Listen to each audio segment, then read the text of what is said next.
Good morning, boys and girls. I am back in the classroom and I wanted to go over your green question packet. I'm going to show you my teacher copy for the ones that I believe we've all done. If you haven't, that's fine.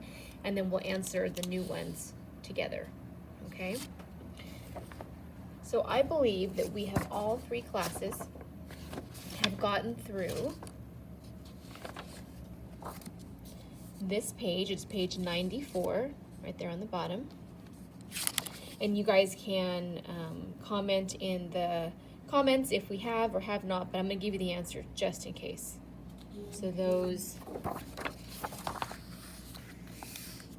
and this page, which would be 95. And I know it's blurry, I apologize. It just needs to focus, and it's not focusing. Okay, so let's go to my teacher copy. So those questions, and I'm going to cover this up down here. There we go, there we go. So we talked about what is valerian and who's taking it. Those are pills that Anne is taking for depression. Remember she said that she would rather have 10 laughs or have a deep belly laugh. That would make her feel better than the pills. We talked about what happened to Ellie, not Bep, as a result of doing too much. She had an attack on the nerves. Now, if you don't have these or you were absent and I'm going too fast, just go ahead and pause and you can look at the screen. How does Mrs. Van Daan feel about Mr. Dussel? She thinks he's rude and ungrateful. That is when he did not get her an anniversary gift for being in the secret annex for a year. She did not like that. Number 4, explain the phrase freedom after 5. That means the family can relax, make noise after the workers go home. What is the matter with Mr. Kufwis? He developed a bleeding ulcer. Poor guy. What is a paradox? That was a statement that apparently contradicts itself, but it still might be true or wrong at the same time. We had written down that Anne felt alone even though she lives in a house full of people. What is proof found in these entries about Anne's maturity? She's less self-centered and starting to put herself in someone else's shoes. Remember, she keeps envisioning her friend Lise and thinking what she must be experiencing in a concentration camp.